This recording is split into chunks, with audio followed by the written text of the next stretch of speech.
చాలా ఏళ్ల క్రితం రంగారెడ్డి జిల్లాలో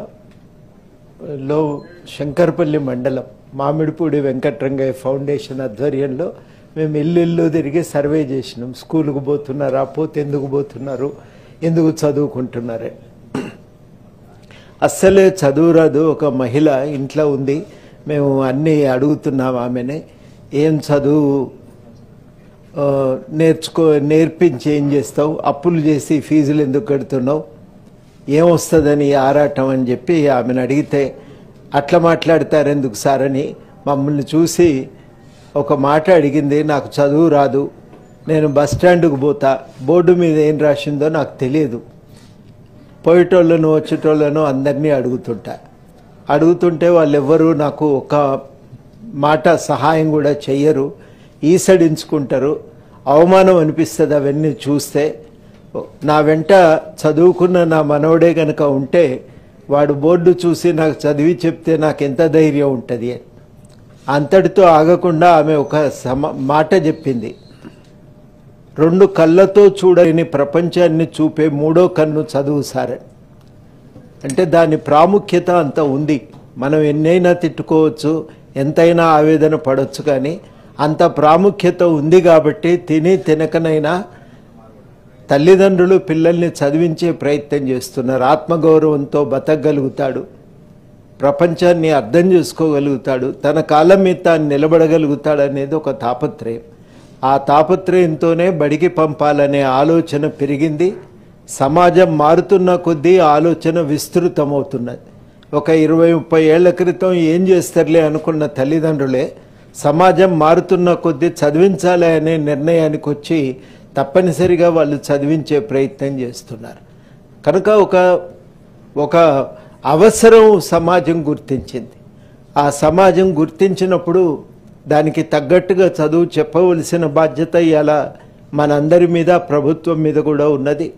అందుకనే 21A రాజ్యాంగంలో జోడించి చదువు చెప్పే బాధ్యత, పిల్లలందరికీ చదువుకునే హక్కును కల్పించినాం 14 ఏళ్ల వయసు వరకు. ఆ హక్కును అమల్లో తేవటానికి చట్టాన్ని కూడా తీసుకొచ్చినాం. ఆ చట్టం ప్రకారం ప్రతి వర్గానికి చదువు అందించటానికి ఒక ప్రయత్నం అయితే జరగాలి. ఏం చేస్తే ఈ చదువు వస్తుంది, ఆ చదువు వాళ్ళకు ఉపయోగపడుతుంది అనేదే ఇవాళ కీలకమైన ప్రశ్న. ఎన్ని రకాలుగా మనం మాట్లాడుకునే దానికి ఒక సమాధానం దొరకకుండా ఉట్టి ఆవేదన వ్యక్తం చేస్తే ప్రయోజనం లేదు. సమాధానాలు కూడా వెతకవలసిన బాధ్యత మనలాంటి వాళ్ళ మీద ఉంది కాబట్టే ఇవాళ ఈ చర్చ జరుగుతున్నది. అందుకని సూటిగా మనం ప్రశ్న విషయానికి వస్తే, మనకు ఇవాళ ఉన్న ప్రాథమిక విద్య అనేది ఒక లోపభూయిష్టంగా ఉన్నది. పునాదే గట్టిగా లేదు కాబట్టి పైన నిలబడ్డవి ఇవి కూడా సరిగ్గా నిలబడే అవకాశం లేదు. దృష్టి చాలా ప్రాథమిక విద్య మీద పెట్టాల్సిన అవసరం ఉంది. ఇవాళ ప్రీ ప్రైమరీ అనేది మన గవర్నమెంట్ స్కూళ్ళల్లో లేదు. 3 నుంచి 6 సంవత్సరాల వయసు గవర్నమెంట్ స్కూళ్ళల్లో లేవు. ఒక్కసారి వాళ్ళు ప్రైవేట్ స్కూళ్ళకు వెళ్ళిన తర్వాత అక్కడి నుంచి వెనక్కి తిరిగి గవర్నమెంట్ స్కూల్కి వచ్చే అవకాశం లేదు. ఇవాళ వాస్తవానికి చాలా మంచి పనులు జరుగుతున్నాయి. ఇవాళ మొదలైందా నిన్న మొదలైందా అనే పక్కన పెడితే మధ్యాహ్న భోజనం అనేది చాలా గొప్ప పథకం. పిల్లల ఆరోగ్యం పెరిగింది, వాళ్ళ అభ్యాసన సామర్థ్యాలు పెంచడానికి అది ఒక ప్రాతిపదికగా ఏర్పడ్డది. పిల్లలు బడికి రావటానికి కూడా అది ఒక అవకాశంగా కూడా కలిగింది. ఇవాళ చాలా రెసిడెన్షియల్ స్కూళ్ళు వచ్చినాయి. కొంతమందికి మంచి విద్య దొరుకుతున్నది. ఆ విద్య ఇవాళ అందరికీ దొరకాలనేదే మన తాపత్రయం. టీచర్ల రిక్రూట్మెంట్ జరిగింది. వాళ్ళకున్న ప్రాథమిక సమస్యలు పరిష్కరించి వాళ్ళందరితోని బోధనలో పెట్టడానికి ఒక మంచి ప్రయత్నం కూడా మొదలైంది. బాగా ఒక 10 ఏళ్ల పాటు 10% నుంచి 6%, 6.5% పడిపోయిన బడ్జెట్ ఈ సంవత్సరన్నర కాలంలో ఆ బడ్జెట్ శాతం కూడా 7.5 నుంచి 8% పెంచే ప్రయత్నం జరిగింది. అది ఇంకా 15% చేరితే కానీ న్యాయం జరగదని చెప్పి ఇవాళ విద్యావేత్తలు అంటున్నారు. అది మనందరి కోరిక. సాధించుకోవటానికి ఒక ప్రయత్నం అయితే జరగాలనేదే ఇక్కడ ప్రధానంగా నేను చెప్పదలిచిన. కానీ ఇప్పటికీ ఇంత జరుగుతున్నా ఇంకా దీన్ని బాగు చేయాలంటే ఏం చేయాలంటే మొట్టమొదటనైతే మనం ఉన్నటువంటి సమస్యలు కొన్ని గుర్తించగలిగితే ఇప్పటికీ కూడా అసలే అడ్మిషన్స్ లేని స్కూళ్ళు ఉన్నమాట వాస్తవం. వాళ్ళు ఉన్న సమస్యలను లిస్ట్ అవుట్ చేస్తే అసలే అడ్మిషన్స్ లేని స్కూళ్ళు ఉన్నమాట వాస్తవం. ప్రత్యేకించి ఈ సమస్య చాలా తీవ్రంగా మనకు ప్రాథమిక స్థాయిలో ఉంది. 1 కిలోమీటర్ దూరంలోనే ప్రతి ఆవాసానికి 1 కిలోమీటర్ దూరంలోనే స్కూలు ఉండాలనే రైట్ టు ఎడ్యుకేషన్ యాక్ట్ నియమం ప్రకారం ప్రాథమిక విద్య మీద డిపెప్ కింద అనుకోండి, ఆ తర్వాత ఇతర పథకాల కింద స్కూళ్ళని ఏర్పాటు చేయటం జరిగింది. ఈ ఏర్పాటు చేసేటువంటి క్రమమే ఆ ప్రాథమిక విద్యా సంస్థలు బాగా పెరిగినాయి. ఇవాళ అసలు సంఖ్య లేనటువంటి స్కూళ్ళు కానీ 50 కంటే తక్కువ అడ్మిషన్ ఉన్న స్కూళ్ళు కానీ ప్రాథమిక స్థాయిలో చాలా ఉన్నాయి. అందుకని చాలా కీలకమైన అంశం ఏం చేద్దాం ఈ స్కూళ్ళతో అనేది ఒకటి ఆలోచించుకోవాల్సినటువంటి ప్రశ్న. పైకి పోతున్న కొద్దీ ఈ సమస్య తగ్గుతూ ఉన్నది. ఇది ప్రాథమికమైన స్థాయిలో ఇది చాలా తీవ్రమైనటువంటి సమస్యగా ఉంది. ఆ వనరులని ఎట్లా వాడుకోవాలనేది ఇవాళ మొట్టమొదటి ప్రశ్న. అందుకని చాలా కీలకం. మొట్టమొదట ప్రాథమిక విద్యలోనే ప్రీ ప్రైమరీ కూడా మనం దాంట్లో జోడించి ప్రారంభించవలసిందే. 3 నుంచి 5 ఏళ్ల వరకు వాళ్లకు ప్రీ ప్రైమరీ ప్రారంభించి 5వ తరగతి నుంచి ప్రాథమిక విద్యా పాఠశాలను కొనసాగించటం ఇది ఇవాళటి తక్షణ అవసరం. ఇవాళ మొట్టమొదట చేయవలసినటువంటి పని ఉన్న వనరులని ఎట్లా జాగ్రత్తగా వాడుకుంటామనేది కూడా జాగ్రత్తగా ఆలోచించుకోవాలి. ఇది ఇవాళ ప్రధానమైనటువంటి కర్తవ్యం.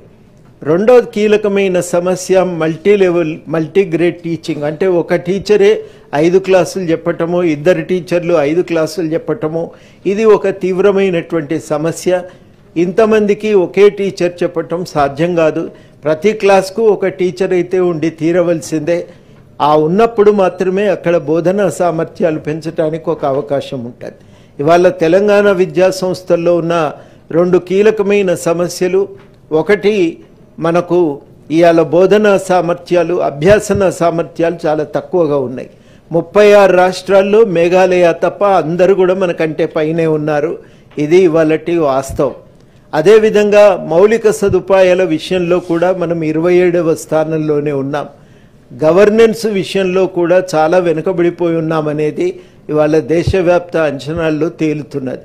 కాబట్టి ఈ సమస్యల నుంచి తక్షణమైతే బయటపడాలంటే మొట్టమొదట ఈ ప్రాథమికమైన విద్యలో ఉన్న వనరులను, మనం కొత్త వనరులు అవసరం లేదు, ఉన్న వనరులను జాగ్రత్తగా వాడుకోగలిగితే క్లాస్కు ఒక టీచర్ చొప్పున టీచర్లను కేటాయించి ఆ టీచర్ల చేత ఉన్న పిల్లలకు మనం సరి అయిన విద్యను చెప్పగలిగితే, దానికి ప్రీ ప్రైమరీ కూడా జోడించగలిగితే అది చాలా ఉపయోగకరంగా ఉంటుంది. ఇది మనం ప్రాథమికంగా గమనించాలి. ఇప్పటికీ కూడా మనం ఎన్ని రకాలుగా నిందించుకున్నా ఒక గొప్ప విషయం ఏంటంటే టీచర్ల కృషి వల్ల చాలా చోట్ల విపరీతమైన అడ్మిషన్లు ఉన్నటువంటి హై స్కూళ్ళు కూడా ఉన్నాయి. చాలా ఉన్నాయి అట్లాంటి హై స్కూళ్ళు. అట్లాంటి కొన్ని చోట్ల ఉన్న ఎంఈఓలు చేసిన కృషి ఫలితంగా, లేకపోతే గ్రామ స్థాయిలో ఉన్నటువంటి సర్పంచులు చేసిన కృషి. నాకు తెలిసి ఒక సర్పంచ్ మెదక్ జిల్లాలో తీర్మానం చేసినారు వాళ్ళు, మనం బయట ఏ స్కూలుకు వెళ్ళకూడదు, అందరం ఊరి గవర్నమెంట్ స్కూల్కే పోవాలని. ఆ తీర్మానం చేసిన తర్వాత 100% ఆ ఊరి పిల్లలు గవర్నమెంట్ స్కూల్కే వెళ్తున్నారు. ఆ కృషి, అట్లాంటి కృషి ఉంది. కొన్ని చోట్ల టీచర్లు ప్రత్యేకంగా ప్రచారాలు చేసి, ఇప్పటికీ కూడా చాలా ఊళ్ళల్లో టీచర్లు ప్రచారం చేస్తుంటారు. ఎండాకాలం రాగానే ప్రచారం చేసి పిల్లల్ని ఆ స్కూల్కు తీసుకురావటానికి చేసే ప్రయత్నం వల్ల, ఇంగ్లీష్ మీడియం ప్రత్యేకంగా బోధన చేయటానికి వాళ్ళు పూనుకోవటం వల్ల ఆ స్కూళ్ళల్లో కూడా విపరీతంగా అడ్మిషన్ పెరిగిన సందర్భాలు నేను నిర్మల్ జిల్లాలో చూసిన, జగిత్యాల జిల్లాలో చూసిన, ఇట్లాంటి చాలా ఉదాహరణలు కూడా ఉన్నాయి. గ్రామ స్థాయిలో సొంతంగా తామే కొంత వనరులను సమకూర్చి స్కూళ్లను అభివృద్ధి చేయటానికి చేసిన ప్రయత్నాలు కోకొల్లలు ఉన్నాయి. మనకు మాజీ అడ్వకేట్ జనరల్ ప్రకాష్ రెడ్డి గారు చేసిన కృషిని ఈ సందర్భంగా ప్రత్యేకంగా ప్రస్తావిస్తున్నా. ఆయన ఒక్కడే కాదు, అట్లా చాలామంది మన రాష్ట్రంలో కృషి చేసినటువంటి వాళ్ళు ఉన్నారు. కాబట్టి పూర్తిగా మనం అంతా అగమ్యగోచరమే, అంధకారమే అనుకుంటే కూడా కష్టం.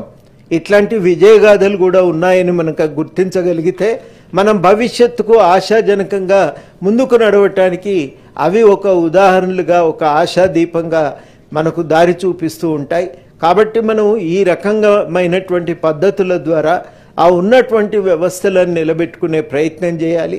ప్రత్యేకించి ఎక్కడనైతే విపరీతమైన అడ్మిషన్లు ఉన్నాయో కొన్ని ప్రాంతాల్లో, ప్రత్యేకించి మహబూబ్ నగర్ గట్టు మండలం కనుక వెళ్తే ఆ గట్టు మండలంలో వాళ్ళు ప్రైవేట్ స్కూల్కు పోవటానికి అవకాశమే లేదు. అందుకని తప్పనిసరిగా గవర్నమెంట్ స్కూళ్ళల్లోకే వాళ్ళు వెళ్తూ ఉంటారు. ఆ గవర్నమెంట్ స్కూళ్ళల్లో చాలా అడ్మిషన్లు ఉంటాయి. అట్లా అడ్మిషన్లు ఉన్నటువంటి చోట మనం విపరీతంగా దానికి డబ్బులు కేంద్రీకృతం చేసి అక్కడ మనం డబ్బులు ఖర్చు చేయగలిగితే అన్ని చోట్ల పలచగా విస్తరించటం కంటే చాలా ఫోకస్డ్గా ఈ అడ్మిషన్స్ ఉన్నటువంటి స్కూళ్ళను ఎంచుకొని అక్కడ సౌకర్యాలను పెంచగలిగితే చాలా ఉపయోగం.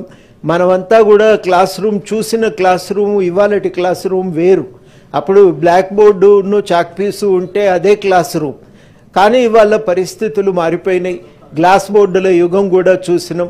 ఆ యుగం కూడా దాటి ఇవాళ డిజిటల్ బోర్డులలోకి వచ్చేస్తున్నాం. ఆ డిజిటల్ బోర్డులు ఏర్పాటు చేయడానికి ఒక ప్రయత్నం జరగాలి. ఈ ప్రయత్నం కనుక చేయగలిగితే తప్పనిసరిగా బోధనలో పెరిగే అవకాశం ఉంటుంది. ఎప్పుడైతే ప్రాథమిక విద్య బలపడుతుందో అభ్యాసన సామర్థ్యాలు పెరుగుతాయి. ఉన్నత విద్యకు వచ్చిన తర్వాత ఆ పిల్లల్ని మనం ఇంకా పెంపొందించడానికి అవకాశం ఉంటుంది. చాలా తప్పనిసరిగా ఒక ఫలితాలు కనబడతాయి. దానికోసం ఆ స్ట్రెంగ్త్ ఉన్న స్కూళ్లను ప్రధానంగా టార్గెట్ చేసుకొని వాటి మీద దృష్టి పెడితే బాగుంటుందని చెప్పి నేను అభిప్రాయపడుతున్నా. ఆ సందర్భాలలో తప్పనిసరిగా గ్రామ పంచాయతీకి ఒక పాత్ర ఇవ్వాలండి. మెల్లమెల్లగా గ్రామ పంచాయతీలను దూరం చేసినాం కానీ వాటికి ఒక పాత్ర ఇవ్వాలి.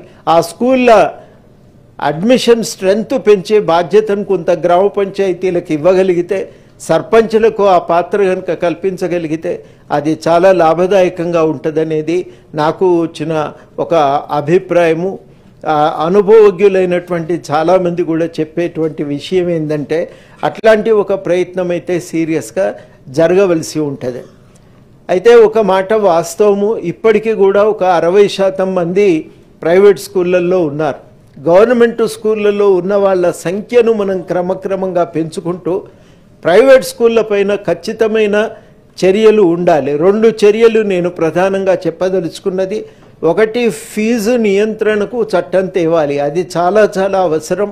ప్రాథమికంగా కొంత నియంత్రణ లేకపోతే చాలా లెక్కలు వేసిన తర్వాత కూడా చాలామంది ఏమంటారంటే ఇప్పుడు వసూలు చేస్తున్నటువంటి కొన్ని ముఖ్యంగా కార్పొరేట్ సంస్థలు వసూలు చేస్తున్న ఫీజులకి ఏ రకంగా కూడా సమర్థించలేము. అందుకని స్పష్టంగా ఫీజు నియంత్రణకి మనం ఇంజనీరింగ్ కాలేజీలకు కూడా ఫీజు నియంత్రణకు ఒక కమిటీ ఉంది. ఆ కమిటీ ఆ కాలేజీ స్థాయిని బట్టి వాళ్ళు చేసే ఖర్చును బట్టి ఫీజులు నిర్ణయించినట్టే ఆ రకంగా ప్రైవేట్ స్కూళ్ళ విషయంలో కూడా ఒక నిర్ణయం చేసి ఫీజును నియంత్రించగలిగేటువంటి ఒక సంస్థ ఉండాలి. ఆ సంస్థ ఏర్పాటు కోసం ఫీజు నియంత్రణ కోసం చట్టం కూడా తేవాలని చెప్పి మనం ఈ సభ తరఫు నుంచి గట్టిగా ఒక ప్రభుత్వానికి సూచన చేయవలసిన అవసరం ఉందని చెప్పి నేను భావిస్తూ ఉన్నా. అదేవిధంగా మనం ఇంకా దీనికి స్కిల్ ఎడ్యుకేషన్ ఎట్లా జోడించుకుంటాం అవన్నీ వేరే విషయాలు.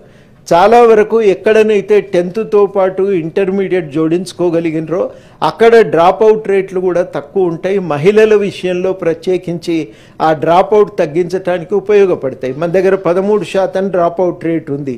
ఆల్ ఇండియాలో 12% డ్రాప్అవుట్ రేట్ అనేది అనేక అధ్యయనాలు స్పష్టంగా సూచిస్తూ ఉన్నాయి. కాబట్టి ఆ డ్రాప్అవుట్ రేటును తగ్గించడం అనేది ఒక కీలకమైన అంశంగా తీసుకోవాల్సిన అవసరం ఉంది.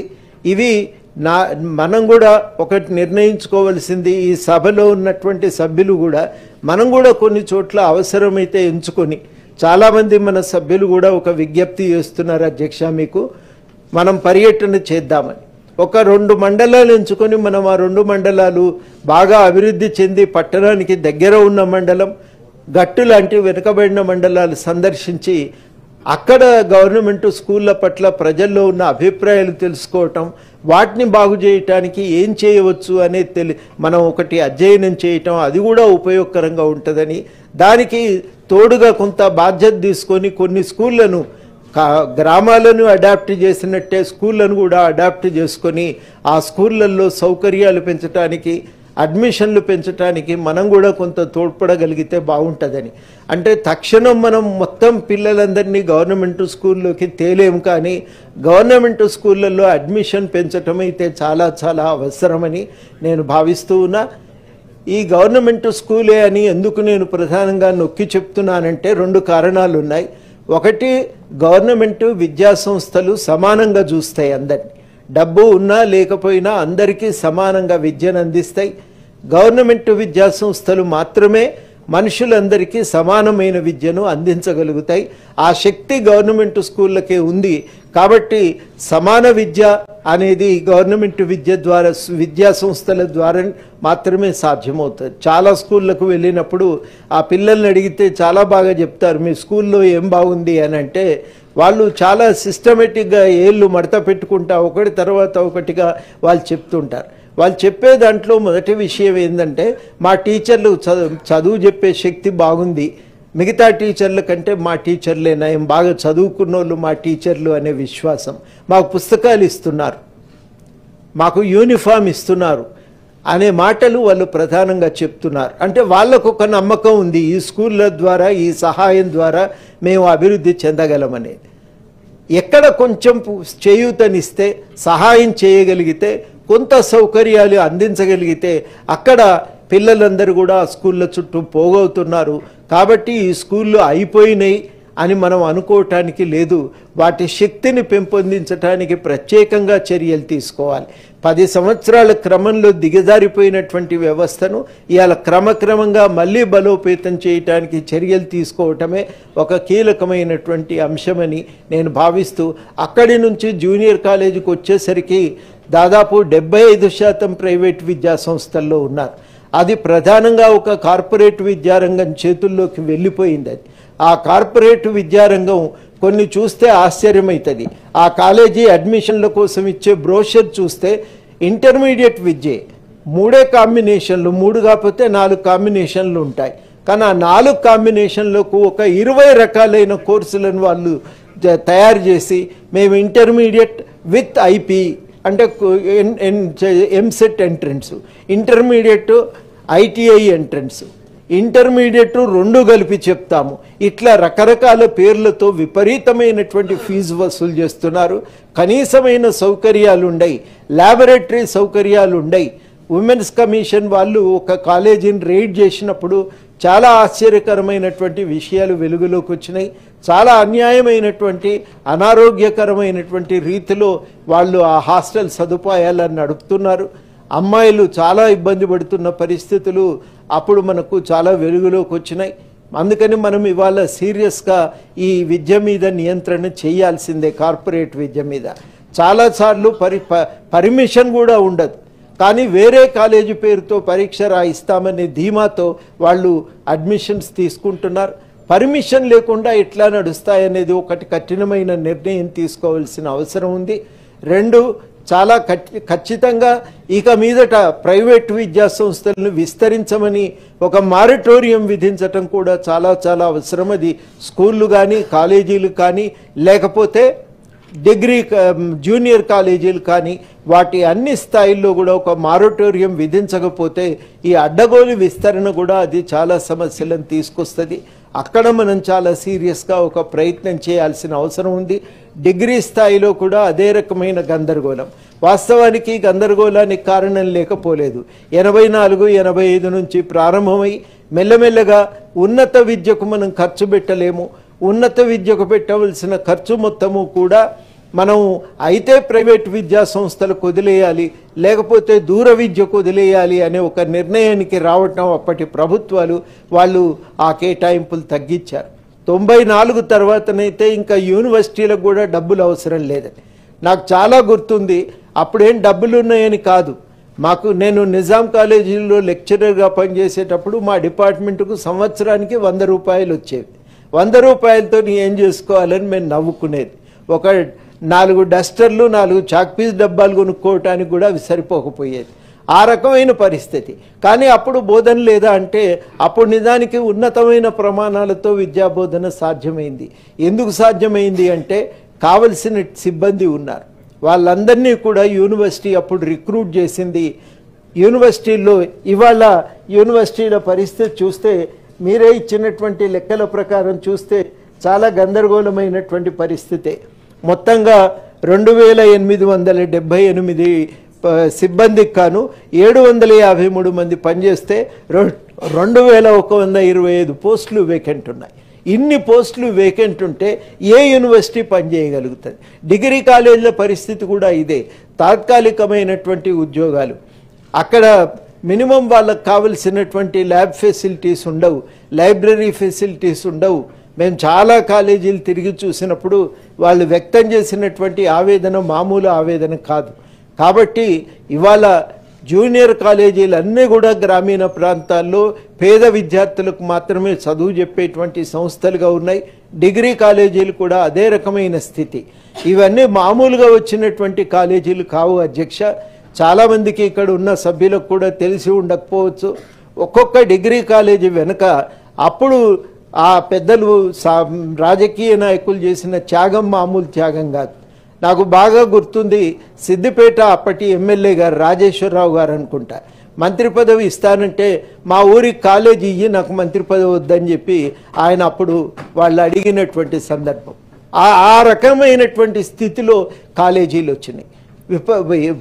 మార్కెట్లలో డబ్బులు వసూలు చేసి రైతుల నుంచి పైసా వసూలు చేసి కాలేజీలు ఏర్పాటు చేశారు. ఇవి మామూలుగా వచ్చిన కాలేజీలు కావు. ఎగ్జిబిషన్ సొసైటీ వారు మొత్తంగా ఎగ్జిబిషన్ సొసైటీ ద్వారా వచ్చినటువంటి డబ్బులతో 18 కాలేజీలు పెడితే తెలంగాణలో నాణ్యమైన విద్య అందించడానికి అవి కీలకమైనటువంటి కేంద్రాలుగా మిగిలితే ఇవాళ ఆ ఎయిడెడ్ కాలేజీలను మనం ఎటుకాకుండా చేసినాం. ఈ మొత్తంగా ఎగ్జిబిషన్ సొసైటీ వాళ్ళు పెట్టిన 18 కూడా అందులో భాగమే. వాళ్లకు మనం ఫండ్స్ ఇవ్వలేదు, ఆ కాలేజీలు నడుపుకోవటానికి అవకాశము లేదు. అటు తిరిగి ఇటు తిరిగి మొత్తానికి ఆ కాలేజీలు ఎటుకాకుండా నాశనం అయిపోయినాయి. ఆ రకంగా డిగ్రీ విద్యను కాళ్ళు నరికి ఇవాళ మనం అంటున్నాం ఎందుకు ఈ చదువు చెప్తున్నామని. మనమే కాళ్ళు నరికినాం. ఇదే డిగ్రీ ఇదే కాలేజీల్లో చదువుకొని వచ్చిన వాళ్ళమే, మీరు కానీ నేను కానీ సమకాలీకులం. కాబట్టి నేను చెప్తా ఉన్నా, ఇట్లాంటి కాలేజీల్లోనే అద్భుతమైన ఇక్కడున్న మల్లన్న కూడా అట్లాంటి కాలేజీల్లో చదువుకొని వచ్చినటువంటి వాడే. ఇవాళ మనం కాళ్ళు నరికినాం. నరికి కాలేజీలు ఏం పనికి వస్తాయి, ఏం చెప్తాయి, ఏం చదువు చెప్తారు ఇక్కడి నుంచి అని మనం మాట్లాడుతున్నాం. తప్పనిసరిగా వాటన్నింటికి కూడా గ్రాంట్లు ఇవ్వవలసిందే. ఏ దేశం భవిష్యత్తు అయినా తరగతి గదిలో నిర్ణయం అవుతుందంటారు. ఆ తరగతి గదులను పెంపొందించడానికి పూనుకోవలసినటువంటి అవసరం ఉంది. డిగ్రీ విద్యనైతే కళ్ళ ముందు నాశనమైంది. ఇవాళ హైదరాబాదులో ఎవరన్నా డిగ్రీ చదువుకోవాలంటే ఆ డిగ్రీ చదువుకోవటానికి కూడా హైదరాబాదులో కాలేజీలు లేవని చెప్పి బెంగళూరుకు, పూణేకు, ఢిల్లీకి వెళ్తున్నారు. చాలా విచిత్రమైన విషయం. లెక్కలు తీసి చూస్తే 2014-15లో 6,15,000 మంది డిగ్రీ విద్యార్థులు ఉంటే 2024-25 నాటికి ఆ సంఖ్య 3,43,000 మందికి తగ్గిపోయింది. అంటే 2,49,000 2.5 లక్షల మంది విద్యార్థులు డిగ్రీ స్థాయి అవకాశాలను మనం కుదించినాం. వాళ్ళు ఏమీ ఆగిపోలేదు. వాళ్ళు రకరకాల ప్రైవేట్ వ్యవస్థల వైపు వాళ్ళందరూ కూడా వెళ్ళిపోతున్నారు, లేకపోతే ఇతర రాష్ట్రాలకు వెళ్ళిపోతున్నారు. ఒకప్పుడు హైదరాబాదులో భారతదేశంలో ప్రతిష్టాత్మకమైనటువంటి కాలేజీ నిజాం కాలేజీ. ఇవాళ రిక్రూట్మెంట్ లేదు, నిధులు లేవు. ఏం చేసినాం ఈ కాలేజీలను మనం? ఏ రకంగా విధ్వంసం చేసినాం? ఇవన్నీ ఆలోచించుకోవలసినటువంటి విషయాలు. మధ్యన కొత్త కోర్సులు వచ్చినాయి, సబ్జెక్టులు మారిపోయినాయి. ఒక్క కొత్త కోర్సు పెట్టుకోవటానికి కూడా ఒక్క పైసా గవర్నమెంట్ నుంచి సహాయం అందలేదు. అన్నింటినీ కూడా మళ్ళీ సెల్ఫ్ ఫైనాన్స్ కోర్సుల పేరుతో మనం ప్రారంభించి ఆ సెల్ఫ్ ఫైనాన్స్ కోర్సులతో వచ్చిన డబ్బుతోని కాలేజీలు కొన్ని బిల్డింగులు కట్టుకోగలిగినాయి, కొన్ని కొత్త క్లాస్ రూమ్లు ఏర్పాటు చేసుకోగలిగినాయి. కానీ దురదృష్టం ఏంటంటే పైసా లెక్కగట్టినరు. అప్పుడు ఉన్నటువంటి ఆఫీసర్లు లెక్కగట్టి ఏం చేసిండ్రు, నీకు అంతర్గతంగా 200 కోట్లు వస్తున్నాయి కాబట్టి అవి బోను, నీకు గిన్నికి అవసరం ఉన్నాయి, ఇన్నే ఇస్తానన్నారు. ఆ పైసలు కూడా అంతర్గతంగా జీతభత్యాలకే పోను, ఇక నిర్వహణకు కూడా డబ్బులు లేకుండా పోయి ఇవాళ మొత్తం డిగ్రీ కాలేజ్ వ్యవస్థ తెలంగాణలో సంక్షోభంలో పడిపోయింది.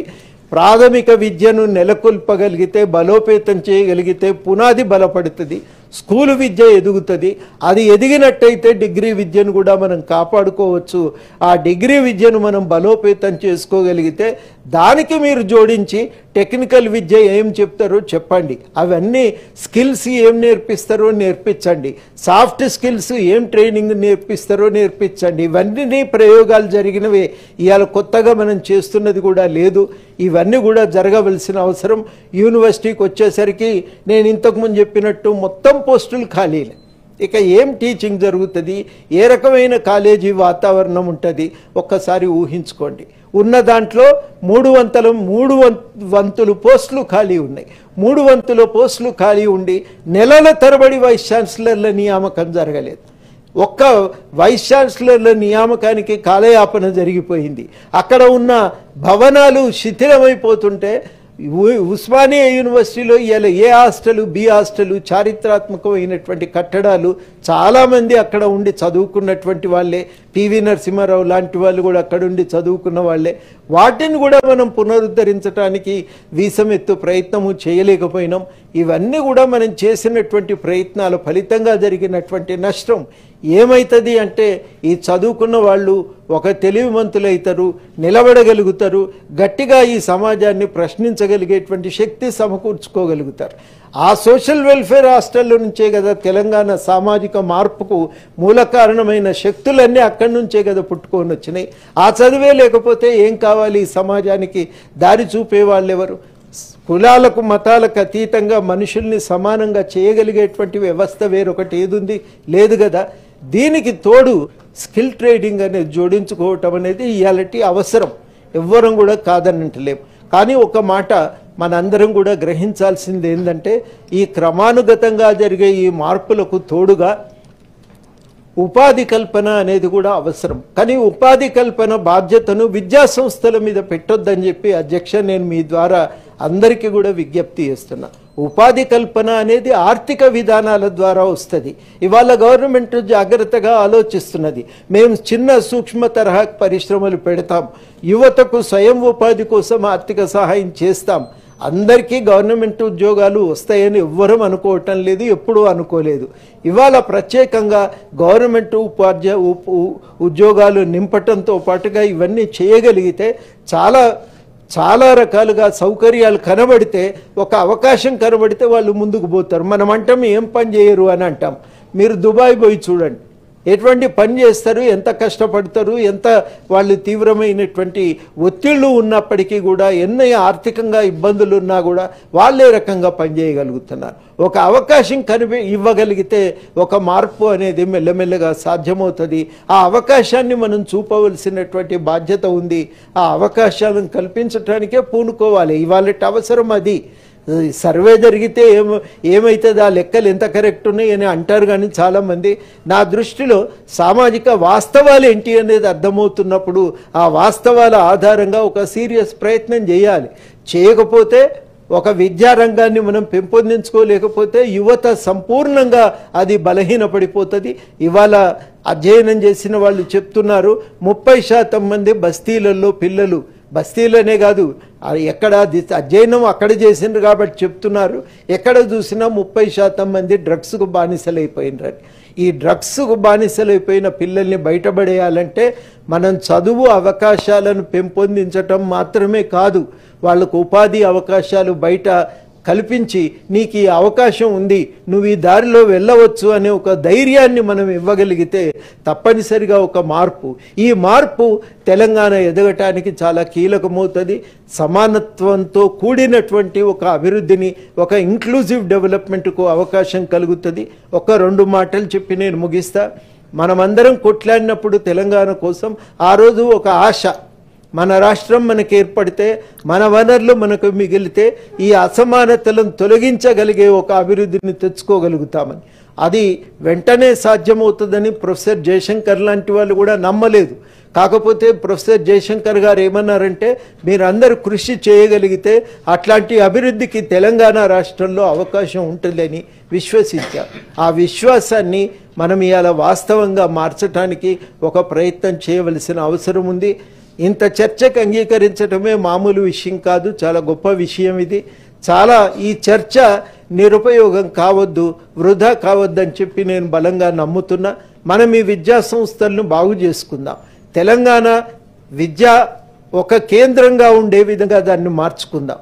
అట్టడుగున ఉన్న తెలంగాణ అగ్రస్థానానికి చేరే విధంగా ప్రయత్నం చేద్దాం. దానికి తప్పనిసరిగా సూచనలు ఇవ్వటానికి నాలాంటి వాళ్ళమైతే ఎల్లకాలము అందుబాటులో ఉంటామని ఒక మాట హామీ ఇస్తూ, చిన్న చిన్నవి ఉపాధ్యాయుల సమస్యలు ఉంటాయి, అవి ఎప్పటికీ ఉంటాయి. వాటి పరిష్కారానికి ఒక ప్రయత్నం అధికారులు చేస్తూనే ఉంటారు. కానీ ఒక విధానంతో మనం ముందుకు పోవాల్సిన అవసరం ఉంది. అదృష్టం కొద్దీ ఒక విద్యా కమిషన్ను ఏర్పాటు చేశారు. దానికి మంచి వాళ్ళే ఉన్నారు అక్కడ. ఆ విద్యా కమిషన్ ఒక విధానాల రూపకల్పన చేసి మార్గనిర్దేశన చేస్తూ ఉంటే, తప్పనిసరిగా స్కూలు స్థాయిలో కూడా సిలబస్ను డిజైన్ చేస్తూ నాణ్యమైన విద్యను అందించడానికి కావలసిన సూచనలు చేయగలిగేటువంటి నిపుణులు వాళ్ళ సలహాలను కూడా తీసుకుంటూ డిగ్రీ విద్యను బలోపేతం చేయటానికి మనం ఒక ప్రత్యేకమైన చర్యలు తీసుకోవాలి. ఇది సమగ్రమైన ప్రణాళికగానే ఉండాలి. నేను ఈ క్లాసులో ఈ రూమ్ బాగు చేస్తా, మిగతాయి తర్వాత చేస్తా అంటే కుదరదు. ఇది చాలా కీలకం. ప్రతి స్థాయిలో కూడా ఒక పర్యవేక్షణ అనేది అవసరం. పర్యవేక్షణకు లక్ష్యాలు నిర్ణయించుకోవాలి. నేను జనరల్గా పోయి వచ్చిన టీచర్లందరూ ఉన్నారు అని రాసుకొని వచ్చి ప్రయోజనం లేదు. ఆ పర్యవేక్షణకు స్పష్టమైన లక్ష్యాలు ఉండాలి. ఈసారి కేవలము చదవగలిగే శక్తిని పెంచడానికే ప్రైమరీ స్కూల్లో మనం పర్యవేక్షణ చేద్దాం. లెక్కలు చేయగలిగే సామర్థ్యాన్ని లెక్కగట్టడానికే పర్యవేక్షణ చేద్దామని ఒక నిర్దిష్టమైన లక్ష్యంతో ఆ పర్యవేక్షణ అనేది సాగాలి. ఆ అకాడమిక్ లీడర్షిప్ అనేది స్కూలు స్థాయి నుంచి యూనివర్సిటీ స్థాయి దాకా పెంపొందటం అనేది చాలా చాలా కీలకం. దానికి వైస్ ఛాన్సలర్ని నియమించారు. అదేవిధంగా అకాడమిక్ కౌన్సిల్స్ను, ఎగ్జిక్యూటివ్ కమిటీలను కూడా పూర్తి అకాడమిషియన్స్తో నింపి మరింతగా ఒక అకాడమిక్ లీడర్షిప్ను కనుక తయారు చేయగలిగితే తప్పనిసరిగా ఒక పురోగతి సాధ్యమవుతుందని. ఇవాళ ఉన్నటువంటి కాంట్రాక్ట్ టీచర్ల సమస్యలను దృష్టిలో పెట్టుకోవాలి, పరిష్కారం చేయాలి. వాళ్ళకు కూడా న్యాయసమ్మతమైనటువంటి జీతాలు ఇవ్వాలి. ఇప్పటికి పనిచేసేది వాళ్ళే కాబట్టి. అదేవిధంగా ఇప్పుడు ఉన్నటువంటి ఖాళీలను భర్తీ చేయడానికి చర్యలు తీసుకోవాలి. ఫండ్స్ను పెంచాలి. ఏ రకంగా చేస్తారో కానీ ఈ ఆర్థిక ఇబ్బందుల నేపథ్యంలో కూడా ఆఫ్రికాలో ఎందుకు సాధ్యమైందంటే ఫండ్స్ని పెంచుకోగలిగినారు కాబట్టి. మన దగ్గర కూడా ఫండ్స్ కేటాయింపులు పెంచుకోగలిగితే ఒక మార్పు సాధ్యం.